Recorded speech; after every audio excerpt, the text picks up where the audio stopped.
Magandang araw po sa inyo lahat. Isang panibagong reaction video na naman po ang ating pong gagawin ngayong araw na to. Ang video pong ito ay mula po kay Melvs Castle. Nasa description po ang link ng kanyang video para po makapag-subscribe kayo sa kanyang channel. Ang title po nito, Commander-in-Chief, pasasabugin at palulubugin yang China Coast Guard ship.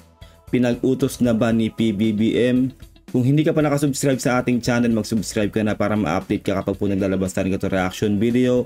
Road to 100k subscribers na po tayo, at pag na-reach po natin ang 100k subscribers, mamimigay po tayo ng cellphone.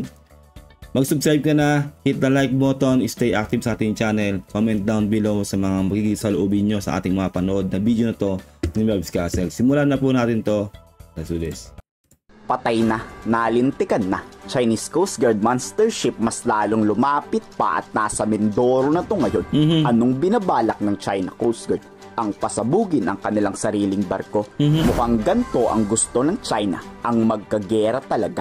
Inuudyukan ng Armed Forces of the Philippines na tirahin ng missile ang China para may dahilan ang PLA Navy na atakihin ang Pilipinas. At yan naman nila mulat sa pool, ganyan ang gusto nilang gawin Pinoprovoke tayo para pag gumawa tayo ng anumang hakbang laban sa kanila, para tayo ang nagsimula kunwari ng gera. Ganun po ang gusto nilang mangyari.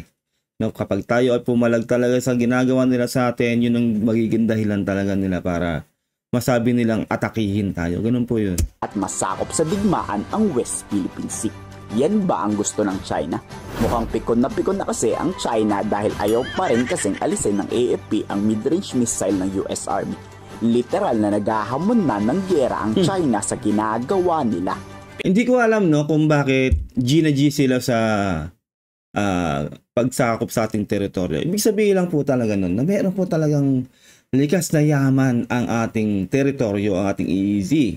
Kasi na-check na po nila ilalim yun. Alam mo, sinabi ko na po noon yan, yung methane gas, syempre yung langis dyan, syempre yung natural na yaman, yung mga isda dyan, sobrang yaman po talaga ng ating teritoryo, ang ating EEZ. Kaya ayaw po tayo tigilan ng China. Kaya gusto nilang sakupin yung ating EEZ. Kaya ganyan po ang ginagawa nila. Pinupurbok tayo ng pinupurbok. Mulat sa pool pa po, last year, nung 2024, ang dami pong ginawa sa atin ng China.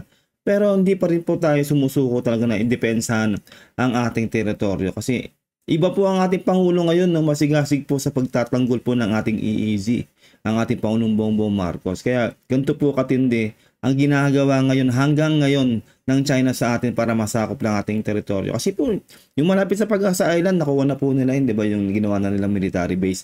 Sana hindi po makuha yung iba pong ating teritoryo. Kasi yung iba po pong mga teritoryo natin dapat postehan na po yan para hindi po talaga sila tuluyang makapasok at makasakop dyan sa ating teritoryo.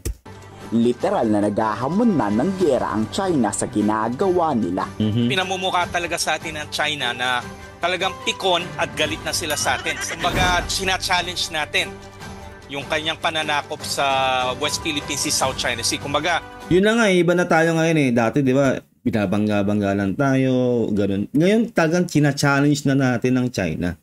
Ini-intercept natin ang pagpasok ng China sa ating teritoryo. Ganun na po ngayon, lalo po itong pagpasok ng 2025. Ganun nakatindi ang Pilipinas kasi po, sobra na talaga yung ginagawa sa atin ng China. Hindi na po makatao yun. Yung mga nangyari ng 2024, sana wag na po maulit yun. Lalo't marami na pong nasirang gamit natin, mga barko natin nabutas, mga nasaktan na ating mga personnel. Sana hindi na po maulit yun dahil ngayon talaga antikas na talaga ng ating PCG, ng ating mga kasundaluhan. Ini-intercept na talaga natin ang China pag pumasok sila sa ating teritoryo. pinararating natin sa China, hindi tayo aatras. Talagang kumbaga gigil na sa atin. Tama. No, lalo na nag-announce ang Philippine Army recently, na hindi natin i-withdraw yung Typhoon missiles na dinala rito ng hugmong sandatahan ng Amerika. Dapat lang na hindi natin i-withdraw yun, Huwag tayong maging sunod-sunuran dyan sa China na yan. Tulad nung nakaraang administrasyon, di ba? Talagang humahalik sila sa puwet ng China. Alam niyo na kung bakit. Hindi na kailangan i-memorize yan, pero tayo ngayon, sobrang kisig ng ating Pangulong Bongbong Marcos na ipaglaban ang ating teritoryo. Dinala rito ng hugmong sandatahan ng Amerika at bibili pa tayo. Yes. Ang nakakatakot lang dito kung totoong nag-uudyok man ng gera ang China ay pumasok na to sa 12 nautical miles territorial waters grabe. ng Pilipinas.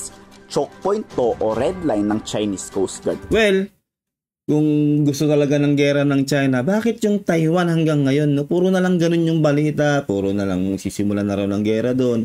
Pero hindi nila talaga mapasok-pasok yung Taiwan. Diba? Tapos dadagdag pa ba tayo?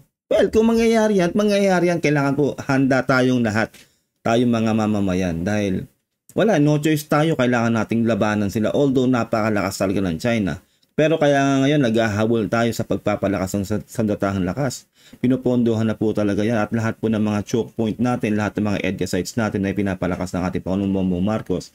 Ganun po yun. Kaya naghahabol na po tayo actually talaga sa ating mga pagpapalakas ng sandatahang lakas. Kaya wag na po natin kontrahin ng ating Pangulong Bongbong Marcos.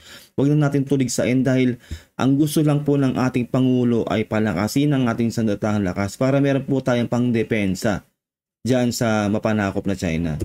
Pag yung barko na yan pumasok sa military waters, obligado ang AFP na palubugin yan o pabagsakin yan. Tama. At ang kapalit nito ay posibleng digmaan kontra sa China. Yes. Hindi na to sa West Philippine Sea, sa South China Sea. Malapit na to sa ating tinatawag nating 12 nautical miles Tama. territorial. Harapan natin sila ng ating Coast Guard. Warning nga natin sila na pumapasok kayo, nasa loob kayo ng 12 nautical miles territorial waters ng Pilipinas. Haharapin na dapat natin. Kasi sa ngayon, since nasa labas pa yan, pwede naman sabihin na nag-exercise to na tinatawag natin rights of innocent passage. Pero the mere fact na malapit sa atin, talagang kumbaga nagpapahiwatig ng mensahe ang China. Ito lang yan eh. Pag pumasok talaga sila sa ating territorial waters, doon yung nga sinasabing 12 nautical miles, kailangan po talaga natin silang i-intercept. Kasi magmumukha po tayong katawa-tawa, lalong-lalo na sa mga sumusuportang bansa sa atin, kapag hindi natin sila in-intercept. Kasi po teritoryo na po talaga natin yan eh. Ibig sabihin lang po nun, mawawalan po ng saysay ang mga suporta ng malalaking bansa sa atin kung tayo po ay magtitikong bibig at hahayaan lang natin na pumasok po ang monster ship na yan o kung ano mga vessel na yan ng China sa ating territorial waters. Ganun po yun. Unang-una, sariling bansa po natin to, kailangan nating depensahan. Ganun po yun. Kaya hindi po pa pwede magsawalang bahala po ang ating gobyerno, lalo na po ang PCG. Hindi dapat tayong magpasindak. Hindi tayo dapat magpasindak. Makita Yes. natin sa China, hindi kami matatakot sa inyo kahit ano man ang gawin ninyo. Tama. At Seryoso na rin ang Philippine Navy at nakaareto na ang lahat ng barkong pandigma sakaling pumasok to. Dito sinabi ni Philippine Navy spokes na hindi to aatrasan ng AFP kung gulo talaga ang gusto ng China. Malamang nakahanda na rin ang missile system ng Amerika. Diyan sila takot na takot eh. O ewan natin kung bakit nararattle talaga sila dahil dyan sa mga missile system na yan, no, yung China. Na yung pinahiram sa atin ng Amerika, yung Typhoon missile system. Ewan kung bakit ganun, no. Samantalang sila, yun nga yung sa Pag-asa Island, tinayuan na nga nila ng military base. Actually, lamang na sila actually. Ang laki-laki nilang bansa, ang lakas-lakas nila. Pero talagang gustong-gusto nilang ipa-pull out yung missile system na yan na pinahiram sa atin ng Amerika. Bakit kaya, ganun ba katindi ang missile system na yan? O talagang ayaw lang talaga nila na sinusuportahan tayo ng Amerika? Na which is hindi naman pwede mangyari kasi kaalyado po natin ng Amerika. Ganun yun. Kaya wala silang karapatan na manduhan ang Pilipinas na ipatanggal ang missile system na yan. Wala silang karapatan ni kalingkingan. Kaya tayo po talaga ay no choice kung mangyayari po yung digmaan na yan at kailangan natin talagang pumalag dyan sa China. Ang gusto ng China. Malamang nakahanda na rin ang missile system ng Amerika. Tama. Just in case na magkaputukan talaga. PCG, PLAN, and the Maritime Militia. We take this seriously. Yes. We will not be deterred in spite of the illegal presence of any foreign vessel.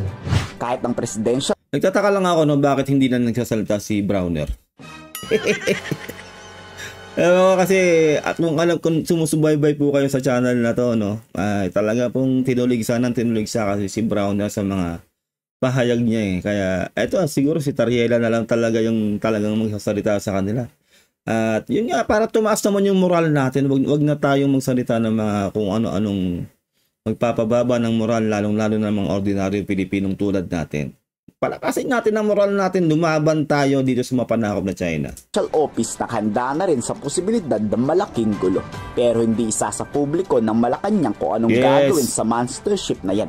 Yan ang magandang moves talaga mula nung ginawa niya ni Pangulong Bongbong Marcos na may news blackout pagdating dyan sa aktibidades natin dyan sa West Philippine Sea o sa ating EEZ.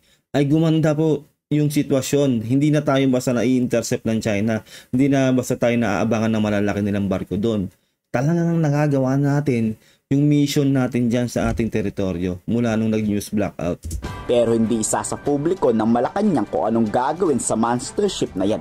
Papalubugin na ba diretso o warningan lang muna pag pumasok na to sa territorial waters?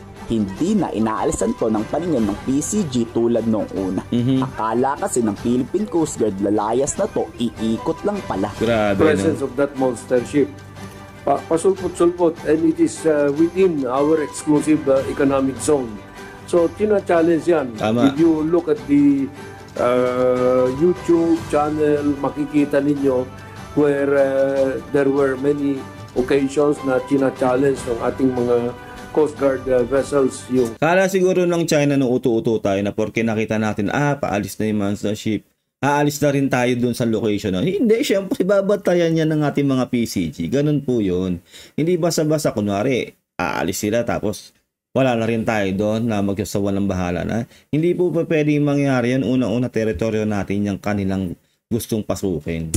Kanila. So, maaaring projection ng issue dito. But I'm not going to say anything more because that's a matter of operation, no? Tama. Yun nga, no, yung kanina ko sinabi, no, mula nung nag-news blackout at hindi sila lagi nagsasalita sa media, hindi na na-intercept na ng China yung mga galawan natin. Tama yung ginagawa nila na huwag nilang sasabihin yung taktika natin o yung mga plano natin dyan sa ating EEZ. Kasi pag over-broadcast po talaga yan, nai-intercept tayo ng China, nauunsyame lahat. No, lalo na po yung yung pagdi-deliver natin ng goods dun sa ating Sierra Madre, no. Wag na po natin sasabihin yung kung kailan, kung anong gagamitin. Ganun po kasi nung nakaraan kaya lagi po tayo nahaharang talaga ng China noon.